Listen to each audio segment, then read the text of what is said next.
What's up, guys? I'm Will, thewillgrant.com, and this video is just going to be a vlog.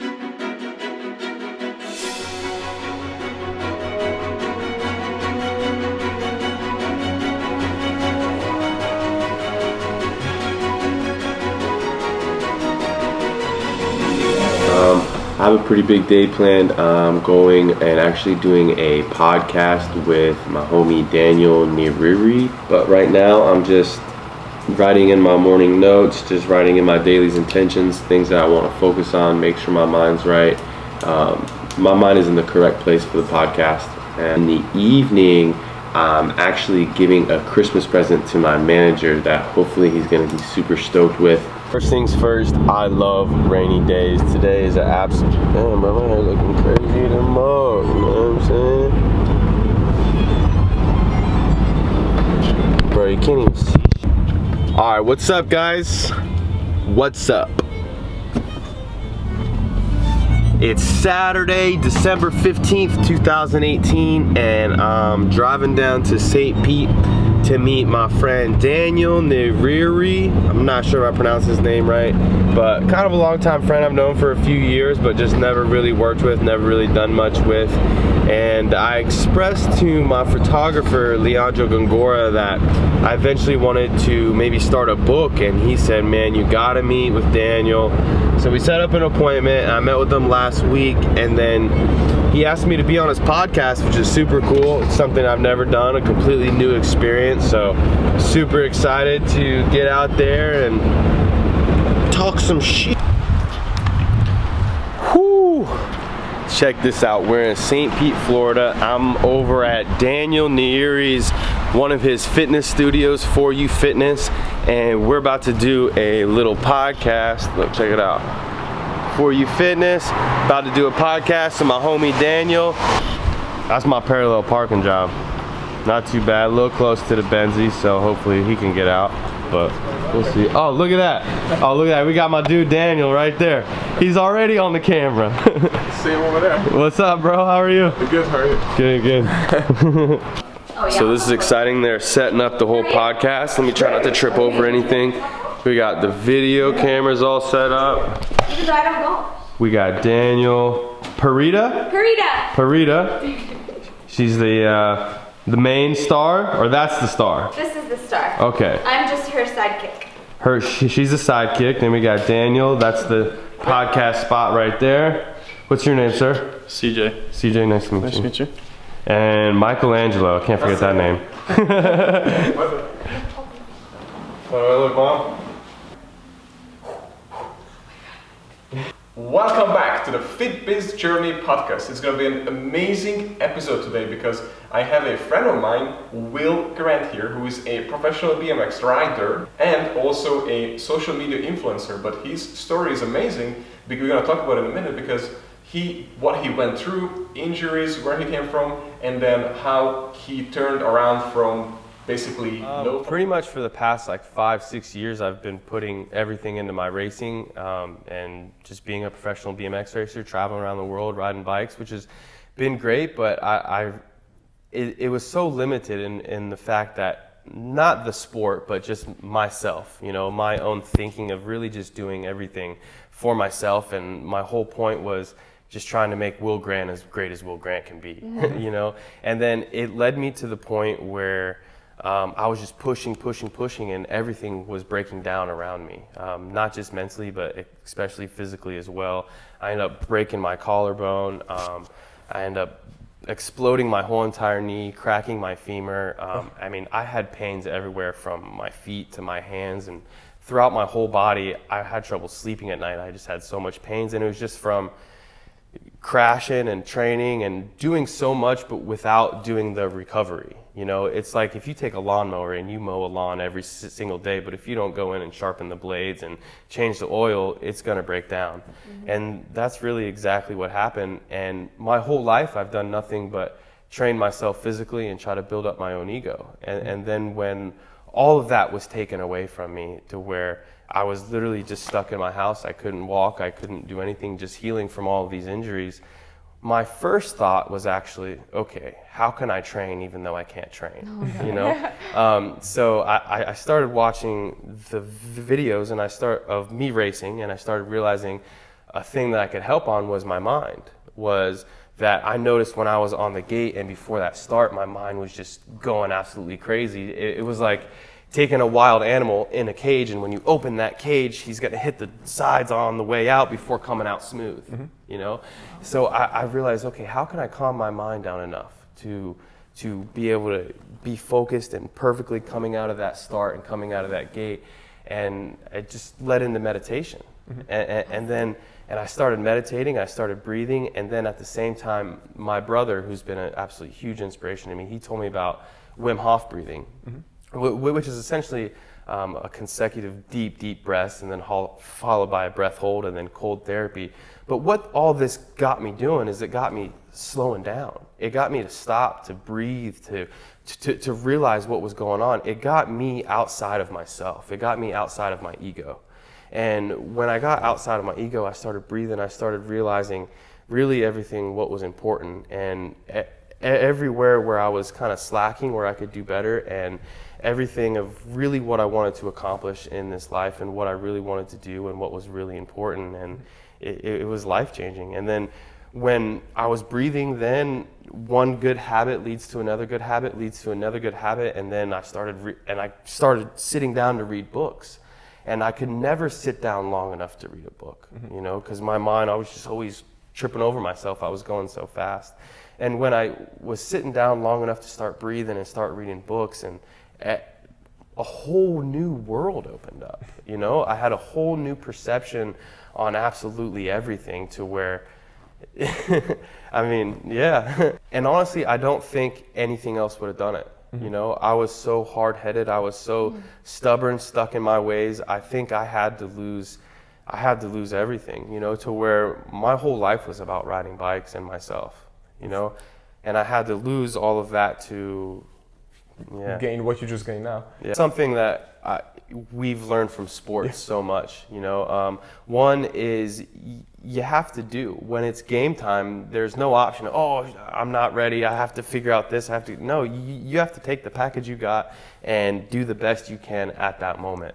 And that's helped me a lot. And then reviewing tapes is, again, back to an athlete background is every day of I created that content or I filmed whatever I filmed, I'm going back, and during that editing process, I'm seeing just how can I improve, not just in front of a camera, but behind the camera, but just as a person, you know, because I notice when I'm talking where my mind was at that time, you know, and your thoughts are just, again, habits. Oh, yeah. You know, and when you start changing your habit of thought, then you start changing your habit of action, and that changes your life. Right.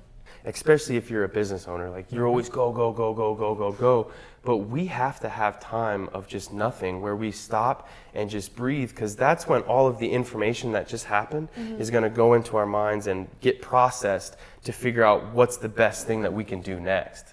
I never gave myself enough time to stop and reflect, stop and breathe, and to let everything that was going on process. And when everything is processed, then all of a sudden, that's when your best ideas come. You know, because we have to be able to quiet our minds down enough to listen to our highest, most purest self. It's hard too. It's not easy. But is that what I was looking at your website?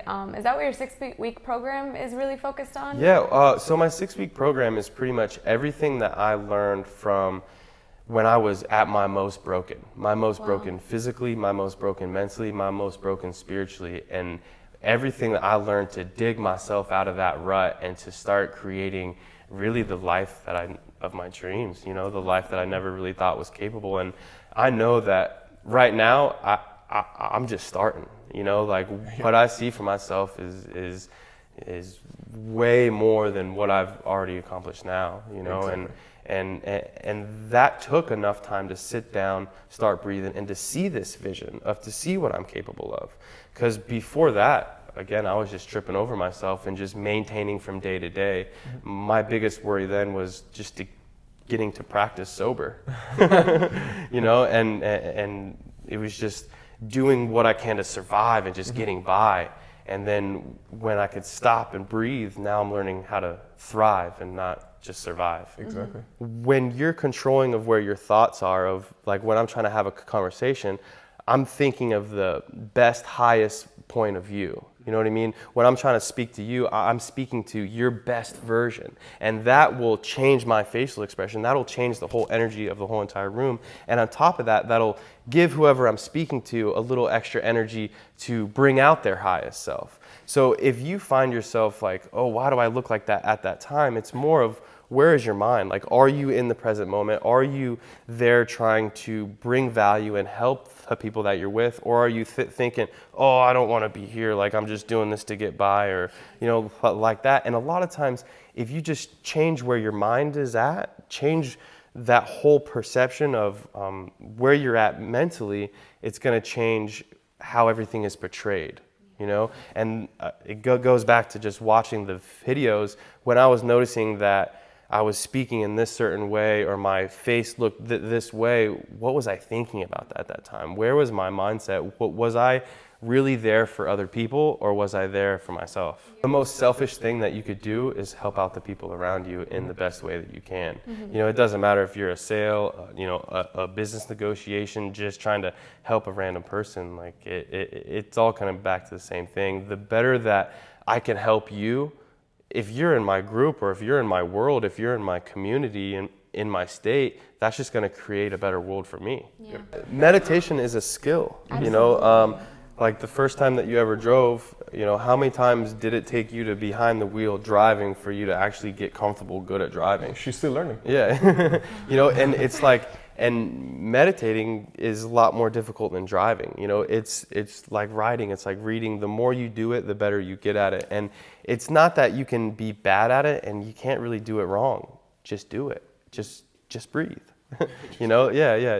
And there's a million different methods of meditating. There's a million different ways to do it. You just do it, and you'll find which ones you like and how to do it. But if you're just starting, honestly, one of the easiest ways to do is YouTube. You can go on YouTube, type in guided meditations. For sure, I have like a whole meditation series on my YouTube channel, because that has literally been one of the most, probably the most beneficial thing to really change my life. You know, my favorite type that works best for me is I've been doing the Wim Hof breathing, which is, it's pretty intense, you know, it's pretty intense. But then after that, I'll just spend 5-10 minutes, and sometimes later in the day, 20, you know, it depends on that day.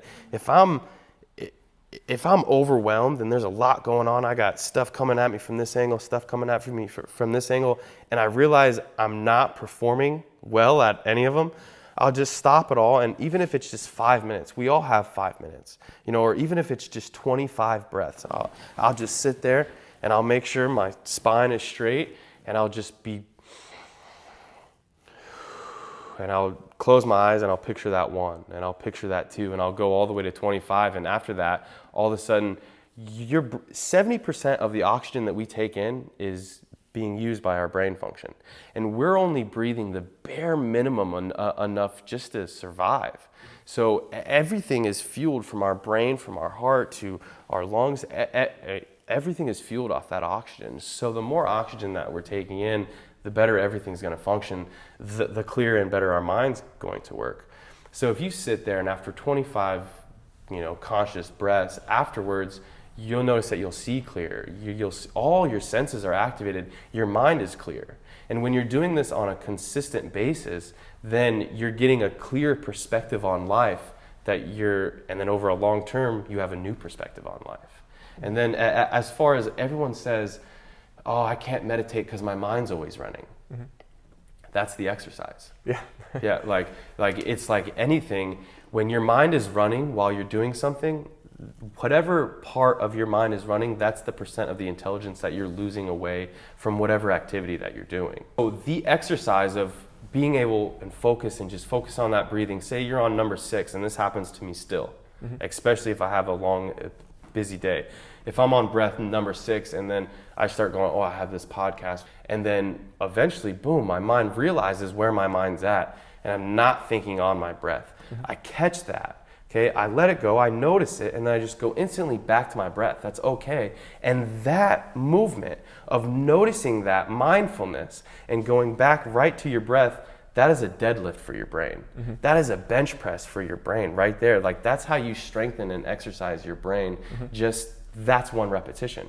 And then if you're doing that over every day, if it's 5 minutes, if it's 10 minutes, and if you're doing that on a consistent basis, then your brain's just getting stronger and stronger and stronger, and you get better at everything you do. And it doesn't matter if you're training a client, you know, or you're editing a video, or you're writing a book. It doesn't matter what it is. Say if you're training a client, when you're training a client and then 30% of your brain is thinking about what you want to eat for lunch later, okay, that means that only, you know, and then plus there's a part of switching that you again lose. You get taxed, you know? So then you're only using 50% of your intelligence towards that conversation, that training, that client of you're working with right there at that time, as opposed to, it's okay if you notice, hey, I want lunch later. Notice that, let it go, and then go back to what you're doing. And then if you do that on a consistent basis, if you let all of your intelligence, all of your being, everything you have towards whatever activity you're doing at that time, that is going to be the happiest client you've ever had. That was amazing. When you do dive into that client or dive into that book, that's when you're going to have the most fun. Yeah. That's when you're going to be lost in that moment and enjoying that moment more than, oh man, when is this client over? You know what I mean? Like, you're just making your own life miserable, and you're wasting their time and wasting their money. You know, so everyone's wasted. But when you put everything into that client, you're going to get more out of it. Yes. You know, you're going to grow more. You're going to enjoy that time, enjoy that experience that you guys have together, and both you guys will get a lot more out of it as well. Exactly. All right, so let's wrap up this episode, and we're definitely going to have you back for another episode. I'm excited. I can't wait. Yeah. So, what's up, guys? We're back. So we just got done with the podcast with Daniel and Parita, and podcast was super sweet. Honestly, a super awesome experience. Never done anything like that. Had a great time. Thank you so much, Daniel.